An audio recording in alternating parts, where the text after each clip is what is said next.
కూడా లేదు. ఈ పశువులే మాకు మిగిలిన ఆస్తి, వీటిని తీసుకొని మాకు ధాన్యం ఇవ్వండి.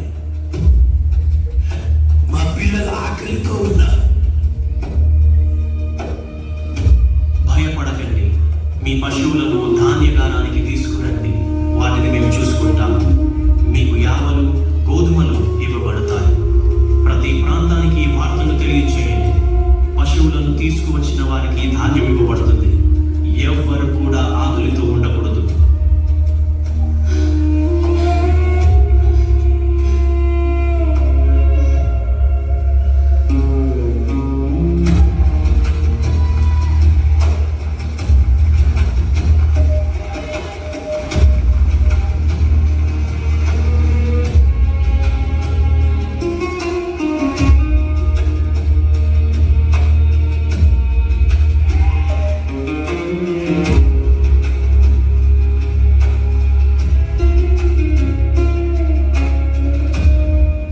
ఇదిగో మీ ధృవపత్రం.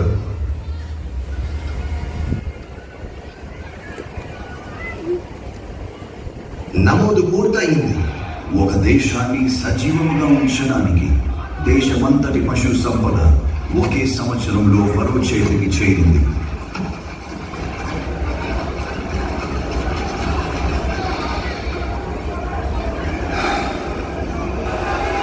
మరో సంవత్సరం గడిచింది, కానీ కరువు మాత్రం తగ్గలేదు. వరుసలో ఉండండి, ప్రధానాధికారి వస్తున్నారు.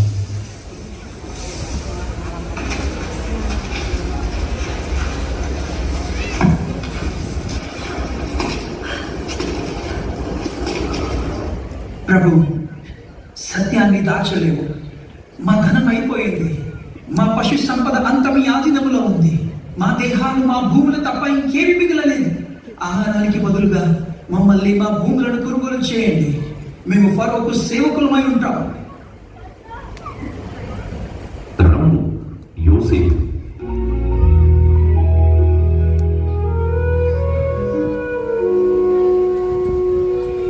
ప్రభు, ప్రజలు ధాన్యానికి బదులుగా తమ భూములను తమను తాము అర్పిస్తున్నారు.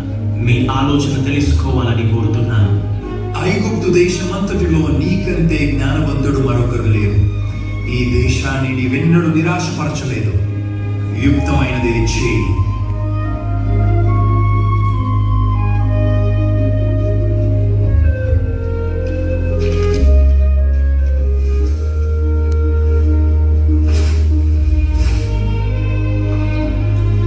మీ భూములు ఫరో కొరకు కొనబడతాయి. మీ పొలాలు విత్తడానికి మీకు విత్తనాలు ఇవ్వబడతాయి. పంట వచ్చినప్పుడు దానిలో 5వ వంతు ఫరోకి ఇవ్వండి. మిగిలిన 4 వంతులు మీవే, మీ ఆహారానికి, మీ కుటుంబాలకు, వచ్చే సంవత్సరం విత్తనాల కొరకు.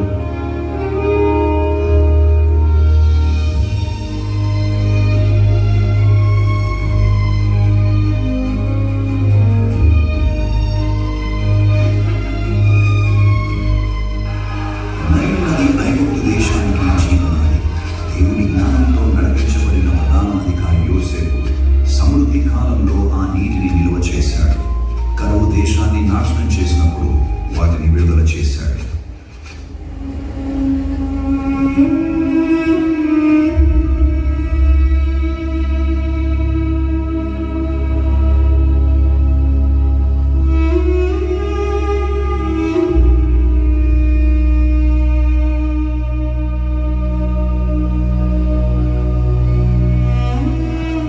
యోసేపు, నా కుమారుడు, నా పితరుల దగ్గర విశ్రమించినప్పుడు ఐగుప్తు నుండి తీసుకువెళ్ళి వారు సమాధి చేయబడిన చోటే నన్ను సమాధి చేయి.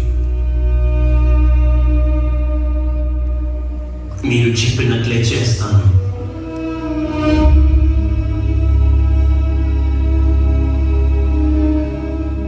తన వృద్ధాప్యంలో యాకోబు యోసేపు కుమారులైన మనష్షను, ఎఫ్రాయిమును ఆశీర్వదించాడు.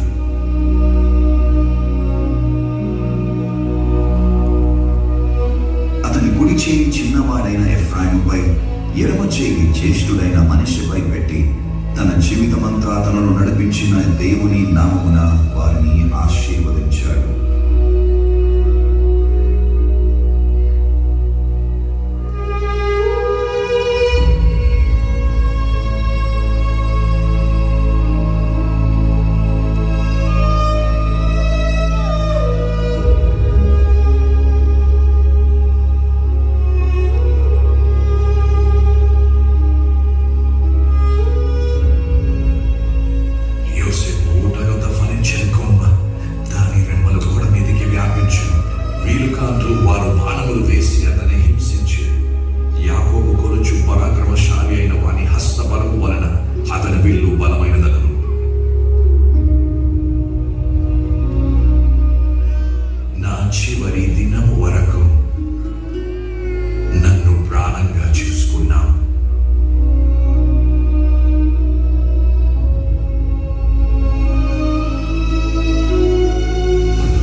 విమోచన కోసమే ఇన్నాళ్ళు వేచి చూసి ఉంటే, మన తండ్రి కోసమే తన కోపాన్ని అణిచివేసుకొని ఉంటే, ఇప్పుడు మన తండ్రి లేరు.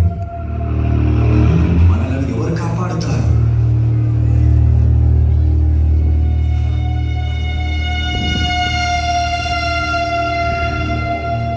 అన్నలారా, నా మాట వినండి. యోసేపు ఇదివరకే క్షమించాడు, మళ్ళీ క్షమిస్తాడు. ప్రభు మనపై కనికరం చూపుతాడు. రండి, అతని దగ్గరికి వెళ్దాం.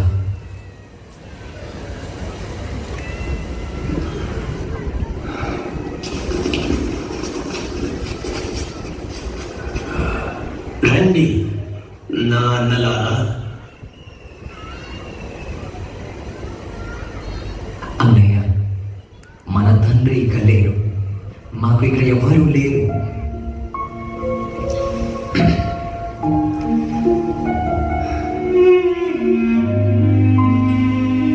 మాకున్నది నువ్వొక్కడివే. నీ సహోదరులమని చెప్పుకునే యోగ్యత కూడా మాకు లేదు. కానీ మమ్మల్ని విడిచిపెట్టకు. మాకు వెళ్ళడానికి మరెక్కడ దారి లేదు.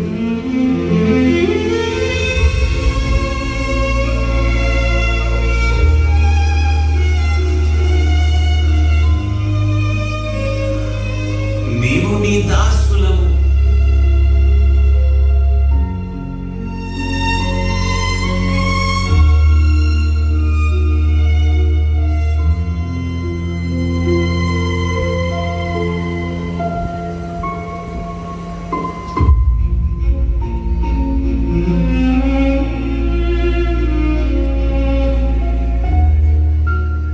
నన్ను క్షమించు. దయచేసి మాకు హాని చేయకు. భయపడకండి.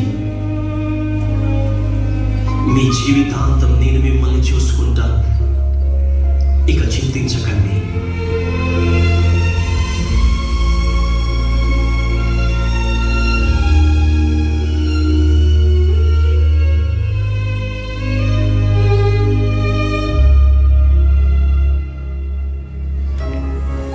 వేల సంవత్సరాలు గడిచిపోయాయి.